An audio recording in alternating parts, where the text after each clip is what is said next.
ఇర్మియా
ప్రవచన గ్రంథం 15వ అధ్యాయం 20వ వాక్యాన్ని చదువుకుందాం.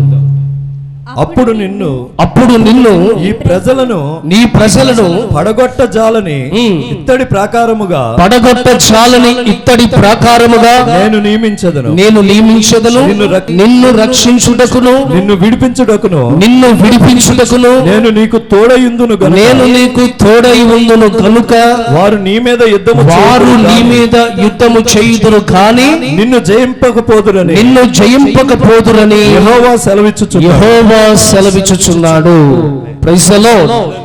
ఈ 2025లో దేవుడు మనకిచ్చిన వాగ్దానం, నిన్ను రక్షించుటకు నిన్ను విడిపించుటకు నేను నీకు తోడై ఉందును. ప్రతిరోజు మీ ప్రార్థనలో ఈ వాగ్దానాన్ని ఎత్తిపట్టి మీరు ప్రార్థన చేయాలి. మీ పిల్లల కొరకు, సంఘము కొరకు, సేవకుల కొరకు అనునిత్యము మీరు చేస్తున్న ప్రార్థన పరిచర్యలో ఈ యొక్క వాగ్దానాన్ని మీరు జ్ఞాపకం చేసుకుని ప్రార్థించాలి. మన దేవుడు ఎలా ప్రత్యక్షమయ్యారంటే మనల్ని రక్షించే దేవునిగా, మనల్ని దేవుడు విడిపించే దేవునిగా, మనకి దేవుడు తోడుగా ఉండాలని ఆశపడుతున్నాడు. 3 కోణాలలో ఈ వాగ్దానాన్ని మనం ధ్యానం చేస్తాం. మొదటి మాట, నిన్ను రక్షించుటకు. చెప్పండి అందరూ. మనల్ని దేవుడు రక్షించడానికి సంసిద్ధుడయ్యాడు. మనకి రక్షకుడుగా ఆయన ఉన్నాడు. మనల్ని రక్షించే దేవుడు ఆయనై ఉన్నాడు. రక్షణ దేవుని వశం, రక్షణ యెహోవాది. కీర్తనకారుడు దావీదు 3వ కీర్తనలో అంటాడు, రక్షణ యెహోవాదే అని అంటాడు. మనకి ఇచ్చే రక్షణ దేవుడు. ప్రొటెక్షన్ ఇస్తానని వాగ్దానం చేస్తున్నాడు. ఆపత్కాలములో, ప్రమాదకరమైన పరిస్థితుల్లో దేవుడు మనకి ప్రొటెక్షన్ ఇవ్వడానికి సంసిద్ధంగా ఉన్నాడు. తన బిడ్డలను దేవుడు ప్రమాదములో నుండి, శ్రమలలో నుండి, నిన్ను దేవుడు ఇబ్బందుల్లో నుండి విడిపించడానికి, సంరక్షించడానికి దేవుడు సంసిద్ధుడై ఉన్నాడు. కనుక మనం కూడా ప్రార్థన చేసుకుని ఆ విలువైన రక్షణ వాగ్దానాన్ని మనమందరము స్వతంత్రించుకుందాముగాక. ఈ 2025లో జనవరి ఈ నెల మొదలుకొని ప్రతి నెలలో కూడా ఈ 12 మాసములు కూడా ఈ 365 రోజులు కూడా సంరక్షకుడుగా, రక్షకుడుగా నీ పక్షాన, సంఘము పక్షాన, సేవకుని పక్షాన ప్రభు నిలిచి మనల్ని దేవుడు కాపాడునుగాక. దేవుడు ఎలా రక్షిస్తాడు? ఆయన రక్షణ గురించి కొన్ని మాటలు మనం ధ్యానం చేసుకుందాం. అపోస్తుల కార్యము 4వ అధ్యాయం 12వ వచనం. దేవుని నామమునే మనము రక్షణ పొందవలెను గాని ఆకాశము కింద మనుషులలో ఇయ్యబడిన మరి ఏ నామమునైనా రక్షణ పొందలేము. రక్షణ దేవుని నామమును బట్టి మాత్రమే కలుగుతుంది. ఆయన నామమే రక్షణ నామం, రక్షించే నామం. అందుకే ఆయన పుట్టగానే ఆయన గురించి చెప్పబడింది, ఆయన రక్షకుడు, మీకు రక్షకుడు పుట్టి ఉన్నాడు, ఆయన పేరు యేసు. దేవునికి స్తోత్రం. ఈ భూమి మీద ఏ నామములో కన్నా యేసయ్య నామములోనే మనందరికీ రక్షణ కలుగుతుంది. కనుక యేసు నామమును మనం ఉచ్చరించాలి, యేసు నామమును మనం కలిగి ఉండాలి, యేసయ్య నామాన్ని మనము స్తుతించాలి, మహిమపరచాలి, పూజించాలి. అక్కడ అపోస్తలుడైనటువంటి ఆ కార్యముల్లో ఆ మాట చెబుతూ అక్కడ అంటాడు, ఏమంటాడంటే అని రాయబడింది అనెను అంటే ఎక్కడన్నారు? యెషయా గ్రంథం 45వ అధ్యాయములో. నేను మళ్ళీ ఒకసారి మీకు జ్ఞాపకం చేసి ముందుకెళ్తాను. 45వ అధ్యాయము 22వ వాక్యం. యెషయా గ్రంథం 45వ అధ్యాయం 22వ వాక్యం. భూదిగంతముల నివాసులారా, నా వైపు చూచి రక్షణ పొందండి. దేవుడను నేనే, మరి ఏ దేవుడను లేడు. చప్పట్లు కొట్టి యేసయ్యకు మహిమ చెల్లిద్దాం గట్టిగా. భూదిగంత నివాసులారా, దేవుడు ఆహ్వానిస్తున్నాడు, ఆహ్వానాన్ని తెలియపరుస్తున్నాడు, ఒక పిలుపునిస్తున్నాడు. ఏమంటున్నాడంటే ఇదిగో నా వైపు చూసి మీరు రక్షణ పొందండి. యేసు వైపే, ఆయన వైపు చూస్తూ మనం రక్షించబడాలి. మనుషుల వైపు ఇంకెవరో సహాయం చేస్తారని ఈ సంవత్సరం ఒకవేళ నువ్వు అనుకుంటున్నావేమో, ఇక మీదట ఈ మాట వింటుండగా మనకి రక్షకుడు మన ప్రభువైన యేసుక్రీస్తు వారు మాత్రమే. Praise the Lord. ఆయన గొప్ప ప్రొటెక్ట్ చేసేవాడు, ప్రొటెక్టర్. ఆయన మనల్ని ప్రొటెక్ట్ చేస్తూ మనల్ని కాపాడుతూ దేవుడు నడిపిస్తున్నాడు. బైబిల్లో మనం చూస్తాం, దానియేలు సింహాల బోన్లో వేసినప్పుడు రాజు దానియేలు దగ్గరకు వచ్చి, ఆ మరుసటి రోజు దానియేలు దగ్గరికి రాజు వచ్చి అడుగుతాడు, దానియేలా నీవు నిత్యము సేవించుచున్న నీ దేవుడు నిన్ను రక్షించాడా? దానియేలు అంటాడు మెల్లని స్వరంతో, రాజా నేను నిత్యము సేవిస్తున్న నా దేవుడు నన్ను రక్షించాడు. Praise the Lord. సింహాల బోనులో ఉన్న దానియేలుని రక్షించిన దేవుడే నేడు ఈ 2025వ సంవత్సరం తొలి ఆరాధనకి దేవుని సన్నిధికి వచ్చిన మనల్ని కూడా దేవుడు రక్షించునుగాక. షడ్రక్ మేషక్ అబేద్నెగోలు అగ్నిగుండంలో పడివేయబడ్డారు. ఆ అగ్నిగుండంలో పడివేయబడే ముందు వారు అక్కడ ఉన్న రాజుతో మాట్లాడతారు. ఏమంటారంటే, ఇదిగో ఈ వేడిమి అగ్నిగుండములో నుండి మా దేవుడే మేము ఆరాధిస్తున్నా, మేము పూజిస్తున్నా మా దేవుడు మమ్మల్ని రక్షించుటకు సమర్థుడు. దేవునికి స్తోత్రం. ఆ ముగ్గురిని తీసుకువెళ్లి ఆ అగ్నిగుండంలో వేస్తే 4వ వ్యక్తిగా రక్షకుడు వారి పక్షాన నిలబడి దేవుడు వారిని కాపాడాడు. అదే యేసుక్రీస్తు వారు ఈ సంవత్సరం నీ పక్షాన కూడా ఉండి నిన్ను దేవుడు కాపాడునుగాక. ద్వితీయోపదేశకాండములో ఒక మాట మనం చూస్తాం. ద్వితీయోపదేశకాండం 22వ అధ్యాయం 27వ వాక్యం. అతడు ఆమెను పొలములో కలుసుకొనగా ప్రధానము చేయబడిన కేకలు వేసినను ఆమెకు రక్షకుడు. ఒక సందర్భంలో ఒక స్త్రీకి ప్రధానము చేయబడి వివాహానికి కొద్ది రోజుల వ్యవధి ఉండగా ఆ స్త్రీ పొలంలోనికి వెళ్ళి పని చేసుకుంటుంది. ప్రధానము చేయబడిన ఆ స్త్రీ పొలంలోనికి వెళ్ళి పని చేసుకుంటుంటే ఒక పురుషుడు ఆమె మీద పడబోతున్నాడు. ఆమెను చెరపాలని ఆమె దగ్గరకు వస్తుంటే ఆమె అది గమనించి కేకలు వేస్తుంది, ఎవరైనా నన్ను రక్షించండి, ఈ బలాత్కారమైనటువంటి చర్యలో నుండి నన్ను కాపాడండి, నన్ను రక్షించండి అని ఆర్తనాదాలు వేసిన బైబిల్లో రాయబడింది. ఆమెకు రక్షకుడు లేనందున ఆమెను కాపాడలేదు. ఈ సంవత్సరం నీవు కేక వేస్తే నీ పక్షాన నిలబడి నిన్ను కాపాడడానికి రక్షకుడు నీ కొరకు ఉన్నాడు. Praise the Lord. ఒకవేళ 24లో నువ్వు పిలిస్తే ఆ రక్షకుడు నీ పక్షాన అలాంటి కార్యములు అనుభవించలేదేమో. ఈ 25వ సంవత్సరంలో ఆయన అంటాడు, నీవు దేవుని దగ్గరకు వచ్చి, మనుషులు కాదు మనం పిలవాల్సింది, ఆపదలోను కష్టముల్లోను నష్టముల్లోను మన దేవుని మనం పిలవాలి. అయ్యా నాకు సహాయకుడిగా ఉండయ్యా, నన్ను రక్షించు ప్రభువా అని దేవుని మనం అడగగలిగితే నిశ్చయముగా పితరుల పక్షాన ఉండి అనేకమైన ఉపద్రవముల నుండి దాటింపచేసి రక్షించిన అదే యేసుక్రీస్తు వారు ఈ సంవత్సరములో నిన్ను, నీ ప్రయాణాన్ని, నీ బిడ్డలను, నీ వ్యాపారాన్ని, నీ ఉద్యోగాన్ని, నీ వ్యవసాయాన్ని, నీ చదువులను ఆయన రక్షించునుగాక. గట్టిగా మనం చెప్తామా? చూడండి, ఒక మాట చదువుతాం. కీర్తనల పుస్తకం 107వ అధ్యాయం 6వ వాక్యం చదవండి. కష్టకాలములో దేవునికి మొరపెట్టారు, ఆపదల్లో నుండి ఆయన వారిని విడిపించెను.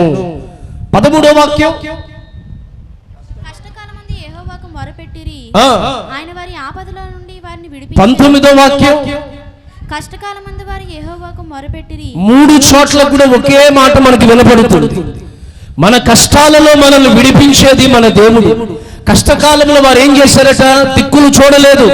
కష్టకాలంలో వారు మనుషుల వైపు చూడలేదు, నాయకుల వైపు చూడలేదు, ధనవంతుల వైపు చూడలేదు, కులస్తుల వైపు చూడలేదు, పరాయి వైపు చూడలేదు. వారు కష్టకాలంలో యెహోవాకి మొరపెట్టగా, ఈ సంవత్సరం మీరు మొరపెట్టండి, దేవుడు మీ కష్టాల్లో మీకు తోడుగా ఉండును గాక.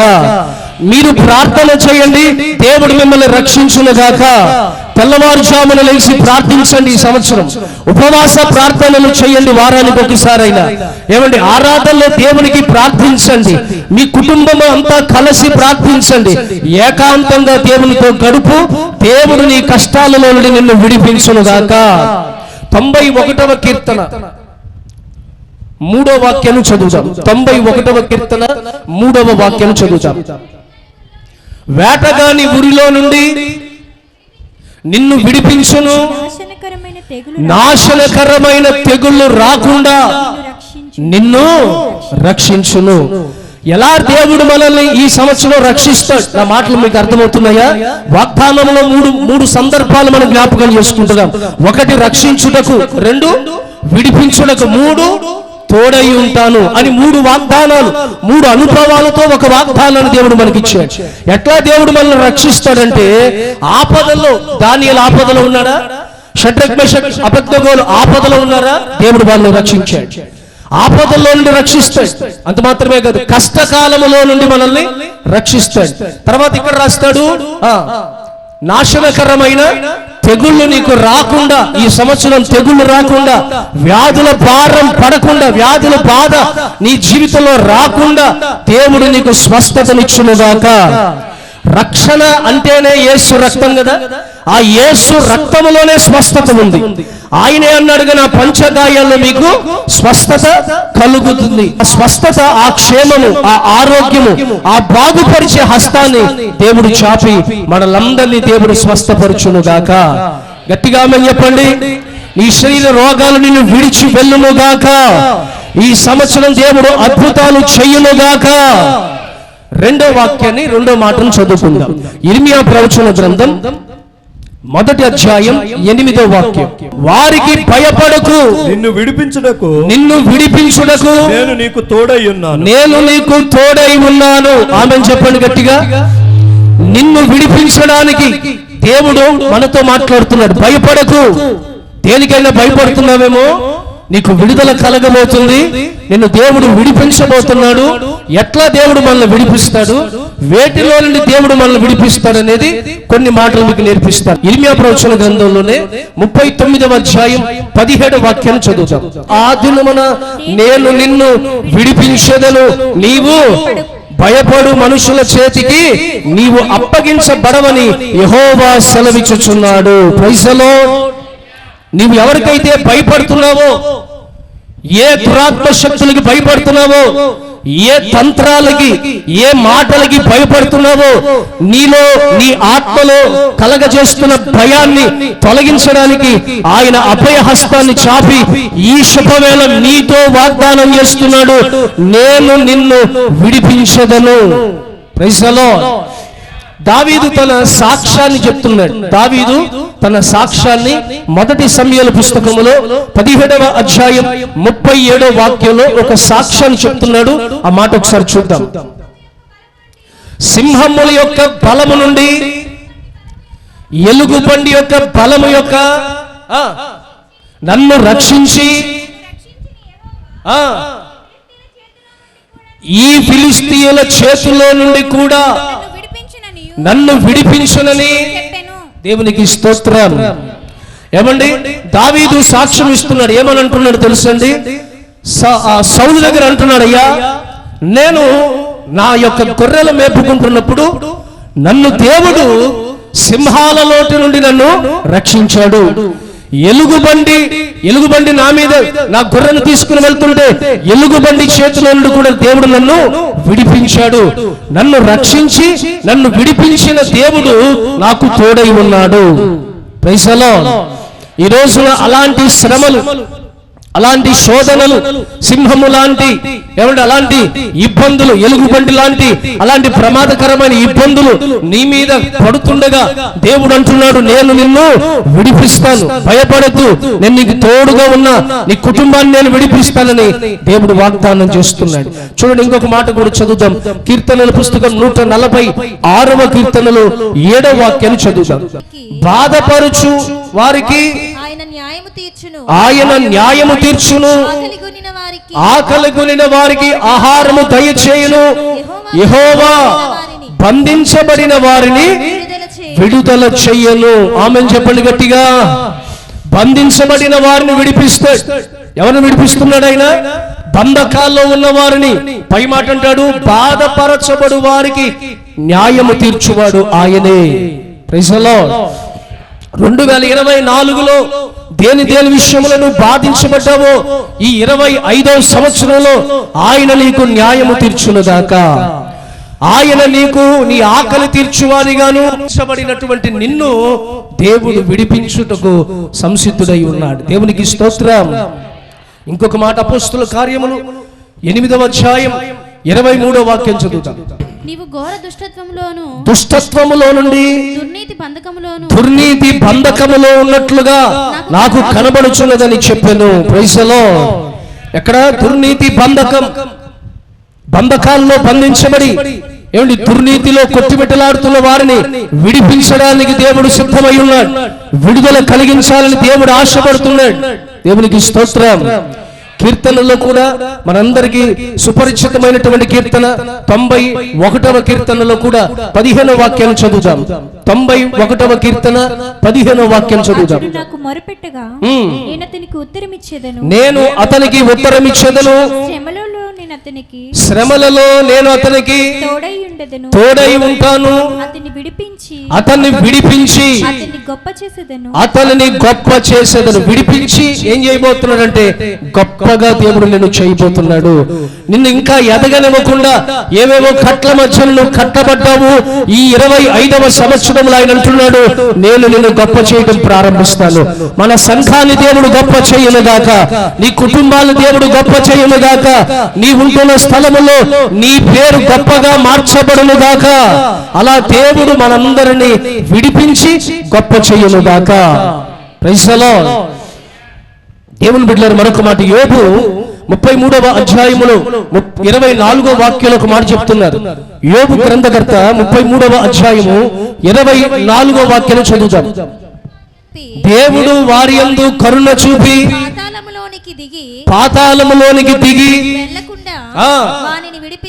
వారిని విడిపించును. దేవునికి స్తోత్రం. దుర్నీతిలో నుండి విడిపిస్తున్నాడు, బంధకాలలో నుండి విడిపిస్తున్నాడు, కట్లలో నుండి విడిపిస్తున్నాడు, విడిపించి గొప్ప చేస్తున్నాడు. ఇక్కడ ఇంకో మాట ఏమంటున్నాడంటే, పాతాళములోనికి వెళ్లకుండా ఆయన నన్ను విడిపించాడు. Praise the Lord. నీవు ప్రయాసపడి ఈ ప్రయాణములో కొనసాగుతుండగా దేవుడు అంటున్నాడు, నీవు పాతాళములో పడకుండా, నీ ఆత్మ పాతాళములోనికి వెళ్లకుండా దేవుడు నిన్ను విడిపిస్తున్నాడు. ఎవరు పాతాళములోనికి వెళ్తున్నారు? అదే యోబు గ్రంథకర్త 24వ అధ్యాయము 19వ వాక్యంలో చెప్తున్నారు. చూడండి ఆ మాట ఒకసారి. 24వ అధ్యాయం 19వ వాక్యం. అనావృష్టి చేతను ఉష్ణము చేతను మంచునీళ్లు ఎగసిపోవునట్లు పాతాళము పాపము చేసిన వారిని పట్టుకొనును. దేవునికి స్తోత్రం. ఈ సంవత్సరం మన పరిచర్యను ఆశ్రయించి దేవునిని ఆశ్రయించిన ప్రతి బిడ్డను కూడా పాతాళము వశము కాకుండా, పాతాళములోనికి వెళ్లకుండా దేవుడు మనల్ని కాపాడునుగాక, దేవుడు మనల్ని విడిపించునుగాక. ఎవరు పాతాళంలోకి వెళ్తున్నారట? యోబే అంటున్నాడు, పాపము చేయువాడు పాతాళములోనికి వెళుతున్నాడు. పాపికి పాతాళములోకి వెళుతున్నాడు అంటే పాపము చేయకుండా మనం జాగ్రత్త పడి పరిశుద్ధులముగా, పవిత్రులముగా, యథార్థవంతులముగా ఆయన సన్నిధిలో మనల్ని మనం కనపరుచుకునేటట్లుగా పాపములో నుండి విడిపిస్తాడు. పాతాళములో నుండి విడిపిస్తాడంటే అర్థం ఏంటి? పాపములో నుండి, అపవిత్రతలో నుండి, ఏమండి బలహీనతలో నుండి, చీకటి కార్యములో నుండి, చెడు కార్యములో నుండి, ఏమండి అసహ్యకరమైన కార్యములో నుండి, ఆ దీనమైన కార్యముల నుండి, బలహీనమైన కార్యములో నుండి ఆయన మనల్ని విడిపించునుగాక. గట్టిగా ఆమేన్ చెప్తామా? దేవుని బిడ్డలారా, అలాంటి ప్రయత్నం మనం కూడా చేయాలి. ఆయన మనల్ని విడిపించాడు. ఇప్పుడు మనం కూడా ఏం చేయాలంటే మనం కొంతమందిని విడిపించే ప్రయత్నం చేయాలి. నేను వాక్యం చెబుతూ సంఘాన్ని నడిపిస్తూ ఈ రోజున సంఘ విశ్వాసులుగా మీరందరూ ఈ స్థలంలో చేర్చబడ్డారు. ఇక్కడ రక్షించబడిన వారుగా మీరందరూ కనబడుతున్నారు. కానీ లోకములు ఇంకా చాలా మంది రక్షించబడవలసిన వారు ఉన్నారు. ఇప్పుడు నా పని, నేను మిమ్మల్ని రక్షించి ఈ స్థలంలో నిలబెట్టాను. మరి మీ పని ఏంటి? చెప్పండి, మీ పని ఏంటి? నా పని మిమ్మల్ని నడిపించి మీకు క్షేమంగా వాక్యాన్ని అందించి మిమ్మల్ని చక్కని త్రోవలో నడిపించడం నా పని. మరి విశ్వాసులుగా మీ బాధ్యత ఏంటి? మీరేం చేయాలి? ఏం చేయాలి? మీరు ఇతరుల దేవుని సన్నిధికి నడిపించాలి. చాలా మంది పాతాళములోనికి పడిపోయే పరిస్థితిలో ఉన్నారు.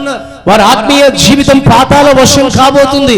వారిని విడిపించడానికి మనము సాధకులుగా మార్చబడాలి, మనము పనిముట్లుగా మార్చబడాలి. ఒక చిన్న మాట మీకు చెప్పి నేను ముందు కొనసాగుతాను. ఒక ఇద్దరు స్నేహితులు ఉన్నారు, లక్ష్మి కృప. లక్ష్మి కృప అనే ఇద్దరు స్నేహితులు ఉన్నారు.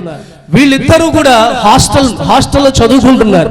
ఇద్దరిది ఒక ఊరు కాదు, వేరే వేరే ఊర్లో నుండి ఒక చోటకి చేర్చబడి చదువుల నిమిత్తమై ఒక పట్టణానికి చేరి అక్కడ హాస్టల్లో ఉంటున్నారు. లక్ష్మీది వేరే ఊరు, కృప అనే సహోదరిది కూడా వేరే ఊరు.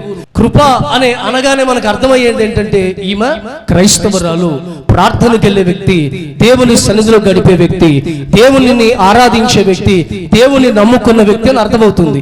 లక్ష్మి ఎవరు అంటే ఒక విగ్రహారాధికురాలు. ఇద్దరు కూడా ప్రాణ స్నేహితులుగా మార్చబడ్డారు. ఏమండి, చాలా మంది స్నేహితులు వాళ్ళకు ఉన్న ఇద్దరు కలిసి చక్కగా చదువుకోవడంలో కానీ, ఒకరినొకరు ప్రేమించుకోవడంలో కానీ, ఒకరినొకరు సహకరించుకోవడంలో కానీ కలిసిమెలిసి ఉంటున్నారు. లక్ష్మి గుడికెళ్ళే వ్యక్తి, కృప దేవుని మందిరానికి వచ్చే వ్యక్తి. మందిరానికి వస్తుంది, ప్రార్థన చేసుకుంటుంది. యాక్టివా బండి మీద లక్ష్మి కృపాని దింపేసి, బండి మీద దింపేసి తను వెళ్ళిపోతుంది. ఒకసారి పాస్టర్ గారు చూశారు. చూసి, ఏమా కృప, నువ్వు ప్రార్థనకు వస్తున్నావు కదా, నీతో పాటు ఎవరో ఒకరు నిన్ను దింపేసి వెళ్తున్నారు, ఆ సహోదరి ఎవరమ్మా అని అడిగితే నా స్నేహితురాలండి అని. మరి ఆమెను కూడా మందిరానికి రమ్మని చెప్పపోయావా అని ఒకరోజు పాస్టర్ గారు అన్నారు. అంటే ఆమంతటా ఆమె వస్తుందిలే, ఎందుకులే ఆమెకి మనం బలవంతం చేయడం ఎందుకులేని ఎప్పుడు కూడా సువార్త చెప్పలేదు, దేవుని సన్నిధికి రమ్మని ఎప్పుడు అడగల. ఇద్దరు మాత్రం మంచి స్నేహితులు. షాపింగ్ వెళ్తారు ఇద్దరు కలిసి. లక్ష్మికి డ్రెస్ సెలెక్ట్ చేయాలంటే కృపయే సెలెక్ట్ చేసేది. ఏ మ్యాచింగ్లు కావాలన్నా, ఏ డ్రెస్ కావాలన్నా కృపయే చెప్తే తీసుకునేది. రెస్టారెంట్లకు వెళ్ళేవారు ఇద్దరు కలిసి, ఏమండి చక్కగా షాపింగ్కి వెళ్ళేవారు ఇద్దరు కలిసి. కానీ మందిరానికి మాత్రం ఎప్పుడూ రమ్మని సువార్త చేయలేదు. ఒక సందర్భంలో సెలవులు వచ్చినాయండి, సెలవులు వచ్చినాయి. ఆ సెలవులకి కృప తనింటికి వెళ్ళిపోయింది, లక్ష్మి తనింటికి వెళ్ళిపోయింది. ఒకరోజు రాత్రి కృప పడుకుని ఉండగా ఒక కల వచ్చింది. ఒక భయంకరమైనటువంటి కళ కృపకు వచ్చింది. వెంటనే చెమటలు పడుతున్నాయి, వణికిపోతుంది, కల్లోనే భయపడిపోతుంది. ఏంటి ఇలాంటి కళ వచ్చిందని లెగిసి మంచినీళ్ళు తాగి మరుసటి రోజు ఉదయాన్నే తన స్నేహితురాలైనటువంటి లక్ష్మికి ఫోన్ చేసి మాట్లాడదాం అని చెప్పి ఫోన్ చేస్తే వాళ్ళ అమ్మగారు ఎత్తారు. దుఃఖ స్వరంతో, నిమ్మలంగా, బాధతో మాట్లాడుతూ, ఎవరమ్మా అని అడిగితే, ఆంటీ నేను కృపను మాట్లాడుతున్నా. లక్ష్మి, మేమిద్దరం ఒకే హాస్టల్లో ఉంటున్నాం, లక్ష్మి నాకు బాగా తెలుసండి, ఫోన్ నెంబర్ ఇచ్చింది. ఎలా ఉంది లక్ష్మికి ఒకసారి ఫోన్ ఇవ్వండి అని అంటే, గత రాత్రి లక్ష్మి ఉరిపోసుకుని చచ్చిపోయిందమ్మా అనే వార్త వినపడింది. ఈమెకు ఆ రాత్రి కల్లో ఏమైనా కనబడుతుందంటే లక్ష్మి వచ్చింది. కృపకి కలలో లక్ష్మి వచ్చి కన్నీళ్లు పెట్టుకుని తనతో మాట్లాడుతున్న మాట ఏంటో తెలుసా అండి? కృప, నువ్వు చాలాసార్లు మందిరానికి వెళ్ళావు, ఒక్కసారైనా నన్ను మందిరానికి రమ్మని పిలవలేదు. ఆ యేసయ్యే నిజమైన దేవుడని ఇప్పుడు నేను తెలుసుకున్నాను. నేను అగ్నిలో కాల్చబడుతున్నా, కలిసి హాస్టల్లో ఉన్నాం, కలిసి కాలేజీకి వెళ్తున్నాం, కలిసి రెస్టారెంట్లకు వెళ్ళాం. నువ్వు నాకు ఏదంటే అది నేను చెప్పాను కదా, ఎప్పుడైనా ఒక్కసారైనా మందిరానికి రాని ఎందుకు నాతో చెప్పలేదని దుఃఖ స్వరతో, కన్నీళ్లతో, వేదనతో లక్ష్మి కృపతో కలలో మాట్లాడుతుంది. దేవునికి స్తోత్రం. నా ప్రియ దేవుని బిడ్డలారా, ఎందుకు ఈ మాటలు మీకు చెప్తున్నానంటే, కొన్ని సందర్భాలలో మనం అనుకుంటాం మనతో పాటు ఉన్నవాళ్ళు ఏదో ఒక సందర్భంలో వాళ్ళే మారి మందిరానికి వస్తారని అనుకుంటాం. ఈరోజు ఇక్కడ యవనస్తులు ఒకరినొకరు పురుగొల్పుకున్నారు, ఒకరినొకరు మందిరానికి వెళదామని ఒకరినొకరు మాట్లాడుకుని ఆ మందిరానికి నడిపించబడ్డారు. అలాగే ఈ చోట చేరిన మనం అందరం కూడా పాతాళము వశము కాకుండా, ఈ సంవత్సరం మన మినిస్ట్రీ చేయాల్సిన పరిచర్య ఏంటంటే పాతాళము వశము కాకుండా అనేక మందిని మనము రక్షించే వారముగా, విడిపించే వారముగా, దేవుని పనిని అలాగున మనమందరము చేయుదుముగాక. అట్టి కృప దేవుడు మనందరికీ అనుగ్రహించునుగాక.